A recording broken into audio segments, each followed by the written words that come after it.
Fala, meus elétrons, tudo positron? Nesse vídeo eu não quero falar sobre química em si. Eu quero falar um pouquinho sobre o panorama que nós estamos vivendo. Conversar um pouquinho com vocês o que está acontecendo, por que as medidas estão sendo tomadas, o que está em volta de todas as notícias que a gente está discutindo. Então eu vou tentar fazer uma conversa bem tranquila e rápida com vocês. Vamos lá? Resiliência é a primeira palavra, a primeira definição que eu quero conversar com vocês. O que é resiliência, Eric? Na resistência dos materiais, que é uma parte da engenharia, resistência é a capacidade de um material de resistir ao alongamento antes dele conseguir começar a se deformar plenamente. Ou seja, você consegue resistir a uma deformação e retornar para o seu estado fundamental.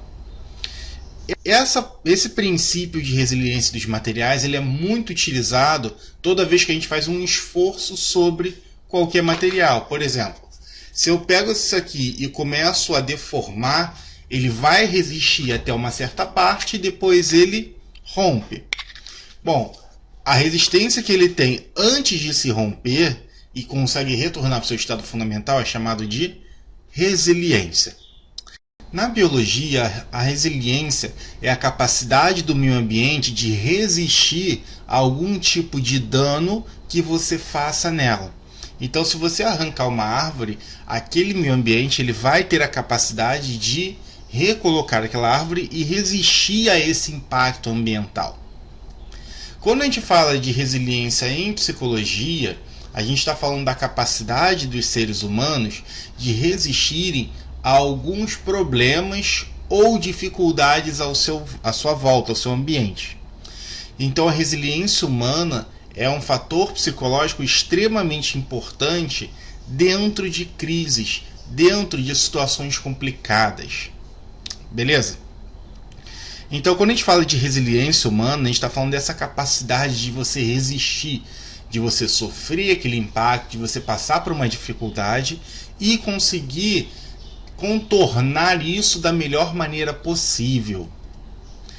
Nesse momento, essa dificuldade que está aparecendo é chamada de coronavírus, que causa uma doença chamada Covid-19. Bom, esse vírus ele surgiu na China e ele está fazendo um estrago muito grande ao redor do mundo. Esse estrago pode ser estrago médico, então a gente tem dezenas e centenas e milhares de pessoas morrendo. Pode ser estrago econômico, pode ser estrago ambiental. Então, esse tipo de vírus ele está fazendo realmente uma mudança muito grande dentro do nosso ambiente. E com isso a gente tem que pensar em algumas coisinhas, porque está afetando o nosso cotidiano, o nosso dia a dia. Então é sobre ele que eu quero conversar com vocês hoje. Bom, vocês já ouviram falar que o vírus ele tem um poder de infecção muito grande. O poder de contágio desse vírus é extremamente grande. Ou seja, estima-se que esse vírus ele tem um poder de contágio exponencial. Ou seja, as pessoas são infectadas com um crescimento exponencial. O que é um crescimento exponencial, Eric? Seguinte, hoje eu começo com uma pessoa infectada, amanhã eu tenho 2, depois de amanhã 4, depois 8, e eu estou sempre dobrando. Chega uma hora que a gente atinge o quê? A gente atinge uma curva exponencial. E essa curva exponencial, ela é uma função matemática que ela cresce muito rápido depois de um certo tempo. Primeiro ela tem um crescimento lento e depois ela cresce muito rápido. E é difícil de controlar esse crescimento. Pessoal, então eu estou trazendo aqui para vocês alguns dados de estatísticas, tanto brasileiras quanto internacionais, sobre o Brasil. Bom, hoje o Brasil tem 62.859 casos. Desses, nós tivemos 4.271 óbitos, ou seja, mortes, e 30.152 pessoas recuperadas. Se vocês analisarem o gráfico, vocês vão perceber que inicialmente a gente não tinha nenhum caso e depois a gente começa a ter uma subida nesse gráfico. Então você tem uma elevação do gráfico e a gente pode falar que a gente já está chegando a gente já chegou no modo exponencial dessa curva. Ou seja, essa curva se apresenta de maneira exponencial. Como eu falei para vocês, como o Covid ele já tem essa característica de contaminar muito facilmente as pessoas, o Brasil ele demorou um pouco para chegar a doença aqui, mas no início as pessoas começaram a fazer as técnicas de isolamento, e só que ela está relaxando agora. Então a população brasileira está começando a relaxar dessa quarentena e vocês podem esperar que esse gráfico ele pode crescer mais ainda. Bom, quando a gente vai analisar esses dados estado por estado, nós temos uma concentração de pessoas doentes, principalmente localizadas no Sudeste, um pouco no Nordeste e muito no estado do Amazonas. O índice de letalidade do Amazonas ele tem crescido absurdamente e a gente já vai discutir o porquê. Então isso é só para situar vocês que o Brasil todo está enfrentando essa doença, está enfrentando essa pandemia. Quando a gente vem para o Rio de Janeiro, eu peguei dados hoje, tá? A gente tem quase 4.500 casos confirmados no Rio de Janeiro, tá? Os maiores bairros de contaminação é a Barra da Tijuca com 246 casos, Copacabana com 230, Tijuca com 169 e Campo Grande com 140. Quando a gente vai comparar esses dados com óbitos, a gente tem o que? Copacabana com 22 óbitos e depois Campo Grande. Se você comparar a relação entre número de casos confirmados por óbito, você vai ver que Campo Grande ela ganha disparada. Por quê? Porque o nosso sistema está superlotado. Lá em Copacabana, você tem Zona Sul, você tem pessoas com mais dinheiro. Então eles vão para clínicas particulares e hospitais particulares e conseguem um tratamento. Aqui, o sistema de saúde público ele está superlotado. Além disso, se você for comparar também a idade média dos doentes, existe um mito que fala que a Covid ela pega idosos, só idosos. No Rio, a idade média de doentes fica na faixa de 49 anos. Ou seja, são pessoas adultas, preferencialmente mulheres, que representam 53% dos doentes. Então você tem 45% de homens, 53% de mulheres e um pouco uns dados que ainda são meio nebulosos. Ou você não tem informação, ou a pessoa realmente não informou. Então esses dados eles mostram situação bem preocupante para a gente, tá? É uma situação que a gente tem que levar a sério, porque a doença está começando a se transformar de números para nomes. Vocês estão começando a conhecer pessoas que estão caindo doentes e algumas pessoas que estão vindo a óbito. Então, quando você transforma de número para nome, fica mais preocupante ainda para a gente. Então, o que a gente tem que fazer? Achatar essa curva. A ideia é que você tenha o distanciamento desse pico, ou seja, quando você achata a curva, ao invés de você ter todas as pessoas doentes ao mesmo tempo, você pega esse número e espalha ao longo do tempo. Quando você fizer isso, você dá a permissão, você permite que o sistema de saúde consiga tratar essas pessoas, consiga se preparar. Então, se tiver um surto repentino com muita gente doente, o sistema de saúde não vai suprir essa necessidade. Quando você achata essa curva, você está distribuindo o número de doentes pelo tempo. Então, o sistema de saúde consegue tratar essas pessoas. Você tem uma transmissão controlada. Você tem pessoas que estão ficando doentes ao mesmo tempo que outras ficam curadas. Então, dá tempo das pessoas serem tratadas e curadas. Ou seja, você diminui o número de mortes dessa doença. Então, assim, galera, é importante a gente diminuir, achatar essa curva. Eric, mas como é que se faz isso? Eric, mas como é que a gente achata essa curva? A regra básica é isolamento social ou quarentena. Por que, Eric? Porque quando você começa a se afastar das pessoas, você não tem contato com outras pessoas. A transmissão desse vírus é principalmente por via oral. Então, quando você tem uma pessoa e ela tosse ou espirra perto de você, até por contato, essa doença ela se passa, esse vírus passa para uma outra pessoa. Se você se isola, você diminui o contato, ou seja, diminui a probabilidade de uma pessoa doente contaminar outra. Então, o isolamento social é o método mais eficaz de você achatar essa curva. Então, eu vou colocar aqui para vocês um GIF que ele vai representar essa ideia de contágio. Bom, se por acaso eu não tiver nenhum tipo de precaução de isolamento, eu vou ter uma explosão do número de casos.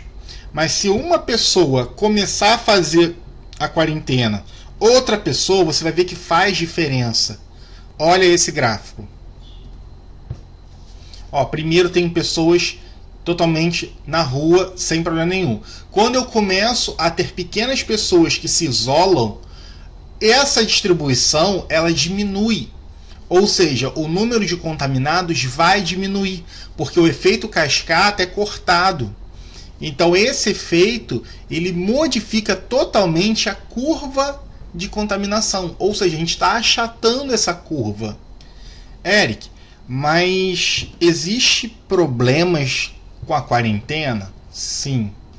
Toda quarentena, todo isolamento, ela traz consequências. O homem é um ser social, ou seja, o homem precisa de pessoas, dividir ideias, conversar. Então existem diversos impactos já provados pela ciência dessa quarentena nas pessoas. Então, impactos psicológicos nas pessoas. Você tem medo, então medo de ser contaminado, medo de perder emprego, medo de você não estar fazendo parte, você não estar existindo. Existe a tristeza.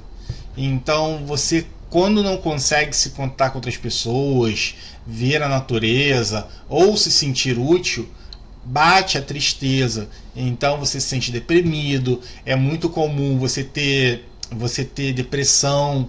Já foi provado que falta de exercício gera depressão em pessoas. Então, além disso, você tem a confusão mental. Então acontece tanto com pessoas novas, mas principalmente com idosos. Confusão como, Eric, você perde noção de tempo, você perde noção de espaço, você não tem noção do que acontece fora do seu limite. Idosos começam a perder noção da realidade.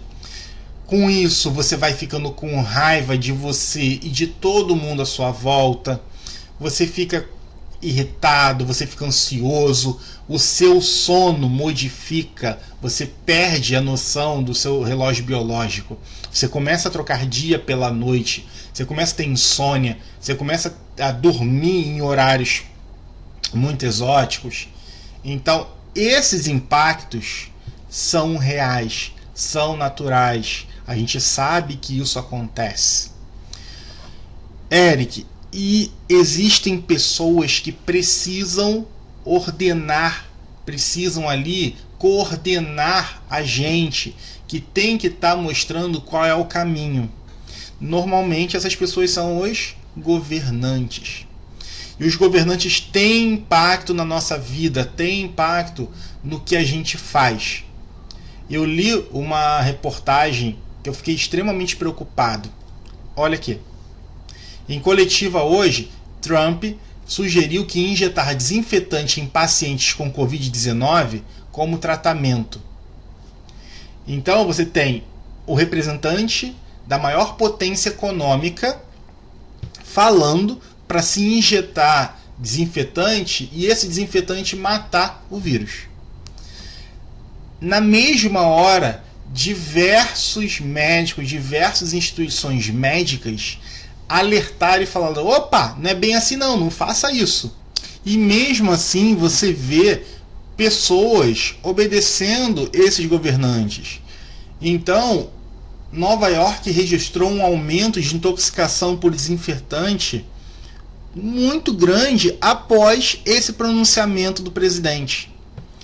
Então, galera, a gente tem que ter muita noção do que esses governantes falam, porque eles não são especialistas. Eles, no máximo, são economistas, no máximo, entendem de administração. Eles não são médicos. Esses profissionais, esses presidentes, eles não são especialistas para falar a sua vontade. Então, você tem que entender que profissional especialista está ali para mostrar o caminho. Então, antes de obedecer, olhe, pondere e procure a opinião de um profissional que é especializado. No Brasil, a gente teve uma consequência também bem triste. Em Manaus, na cidade de Manaus, a quarentena foi afrouxada de maneira muito grande. Então, eles tentaram voltar com o comércio por conta do impacto econômico. Só que, quando você liberou as pessoas para ir para a rua, o número de contato pessoa a pessoa aumentou. Logo, o número de casos de Covid explodiu. Então, Amazonas é o estado que está com maior crescimento de pessoas doentes e número de óbitos do Brasil, justamente por conta desse afrouxamento da quarentena dado por um governante. Então, galera, pensa bem. É uma quarentena, é um momento difícil, mas faz parte, é pelo nosso bem, pelo nosso futuro. Muito se tem discutido esses impactos do isolamento dentro da economia, dentro do país. Bom, já foi provado que toda grande pandemia, todo grande desastre mundial, ele causa impactos econômicos. Se você liberar as pessoas para ficarem na rua, você vai diminuir realmente o impacto econômico que a sociedade vai ter. Ou seja, a recessão ela é menor, mas em compensação você vai ter um número de mortes muito maior. Então, a saúde pública ela não vai atender ao número de pessoas infectadas. Se você deixa as pessoas dentro de casa, você diminui a pressão dentro do sistema de saúde. O SUS consegue suprir as pessoas. O SUS é o melhor programa de saúde do mundo. Ele é inspiração de diversos países. Eric, mas lá nos Estados Unidos a gente não tem SUS e pessoas estão sendo tratadas. Cara, não é bem assim não. Estados Unidos você tem um sistema pago. Você não tem um sistema único de saúde público. As pessoas estão morrendo em casa porque não tem dinheiro para ir para hospitais. Por exemplo, uma vacina contra um escorpião lá nos Estados Unidos custa em torno de 15 a 100 mil dólares. No Brasil é de graça. Então, respeite o SUS. O SUS, ele tem problemas? Tem, mas ele está fazendo a parte dele. É muito difícil de cuidar de tanta gente. Eu testemunho isso. Eu convivo com pessoas que trabalham no SUS e estou vendo a grande dificuldade deles. Muita gente caindo doente, muita gente sofrendo. É muito complicado. Só quem está no meio entende essa dificuldade. Então, quando a gente fala da economia, a economia vai sofrer, Eric? Sim, a economia vai sofrer. Mas é preferível você ter uma economia mais lenta e passando por dificuldades agora do que você ter uma calamidade pública por milhares de mortes. Então, entenda que todo problema, toda pandemia, todo grande desastre vai trazer reflexos econômicos. Eric, mas o que eu posso fazer então dentro de casa? Vou te dar algumas sugestões, tá? Primeiro, crie uma rotina. uma rotina de estudos, uma rotina de exercícios. Você precisa fazer algum tipo de exercício em casa. Corra pelo corredor, vai, suba escada, desça escada, faça flexão, polichinelo, abdominal. Então, procure vídeos de profissionais no YouTube, que tem muito profissional da área da saúde que está tentando ajudar as pessoas. Então faça uma rotina de exercícios. Pegue, separe o seu dia e faça uma rotina de estudos. Ah, Eric, na minha escola hoje tinha química e física. Então pega nesse dia e estuda química e física. Ah, Eric, lá eu tenho 4 horas de aula. Beleza, separa essas 4 horas para estudar. Tenta usar o mesmo horário que você fazia na escola. Ah, Eric, é muito cedo. Beleza, acorda então 10 horas e estuda até 2 da tarde. Mas tenha uma rotina. Além disso, eu aconselho a ter novos conhecimentos. Faça algum tipo de curso. Vai fazer uma aula de língua. Você tem muita aula de idiomas pela internet de graça. Vai aprender uma habilidade nova, cozinhar. Vai aprender a fazer crochê, desenhar. Então, assim, tem vários cursos pela internet. Tenta ler, tenta estudar. Pega um livro que está na sua estante, um livro legal, e mergulhe nessa história. Então, assim, é um tempo que você precisa se redescobrir, tá? Então a gente precisa se redescobrir e vocês também. E nós, professores, é muito fácil a gente falar para vocês fazerem, mas o que a gente está fazendo? Vocês não têm noção do quão preocupado a gente está. E o ritmo de trabalho que a gente tem.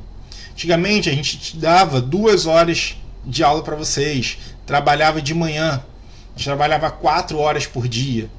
Hoje a gente trabalha cerca de 12 horas. Produzir vídeo, editar material, se preocupar com o aluno, procurar tirar dúvidas, é o tempo inteiro, galera. Nossa cabeça não para. Então, assim, tá sendo muito difícil pra gente também. Então, é difícil para vocês e muito difícil pra gente. Então, é uma rotina complicada pra gente também. Então, pensem, a gente está fazendo a nossa parte. Façam a parte de vocês também.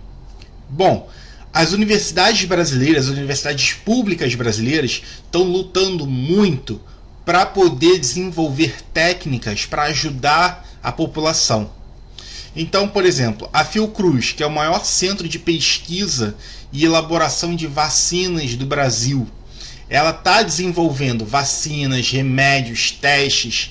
Então, é o maior centro de pesquisa voltada para coronavírus dentro do Brasil. E é uma instituição pública, gratuita. Existem pessoas trabalhando, profissionais experientes, super capacitados.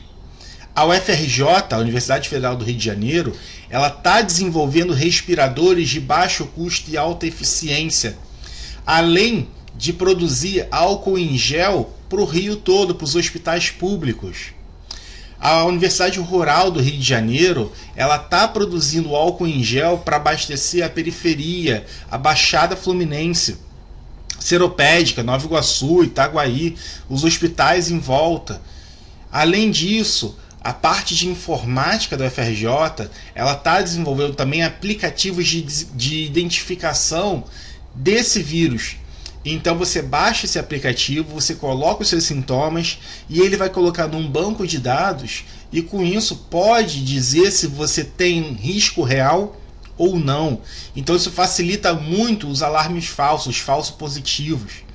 Então você tem uma otimização do processo e realmente diminui o número de pessoas que estão indo para os hospitais e desafogando esses hospitais. A USP, ela conseguiu isolar o coronavírus em laboratório. E com isso ela está desenvolvendo diversas vacinas contra esse vírus. A UFSCar, que é a Universidade Federal de São Carlos, ela está desenvolvendo também máscaras para profissionais de saúde, além de sensores, biosensores. Você coloca uma gotinha de sangue e ele já te diz em pouco tempo se você realmente está infectado ou não. A Universidade Federal do Ceará, ela está realmente fazendo aplicativos de interações entre pessoas da mesma família. Ou seja, ela está vendo como é que você consegue interagir com os seus parentes mesmo estando de longe. A gente vai ver o porquê que isso é importante, quais são o que afeta a nossa situação hoje. Além disso, ela está fazendo protetores para profissionais de saúde. Então, assim, eu coloquei só alguns exemplos, mas as universidades do Brasil inteiro estão desenvolvendo. Por isso, defenda a universidade pública, defenda a pesquisa. Nós estamos aqui desenvolvendo ciência, e é a ciência que salva vidas. Não é fake news, não é história, não é mensagens propagando mentiras. É ciência, ciência brasileira. É com isso que você está gastando os seus impostos. É isso que as pessoas de vez em quando não entendem, que a universidade brasileira pública ela é importante. Então é isso, é o recado que eu queria conversar com vocês. Eu acho que eu me estendi um pouquinho, mas eu tentei trazer alguns dados, algumas informações importantes. Não saiam de casa, ou se precisar sair, façam só o necessário, tá? Usem máscara, álcool, água e sabão. Substitui o álcool. Lava a mão durante 2 cantadas de parabéns. Então faça a prevenção. Se cuide, porque é uma doença que está se transformando de número para nome. Vocês vão conhecer pessoas doentes. Então se cuidem. Muito obrigado. Beijos no elétron.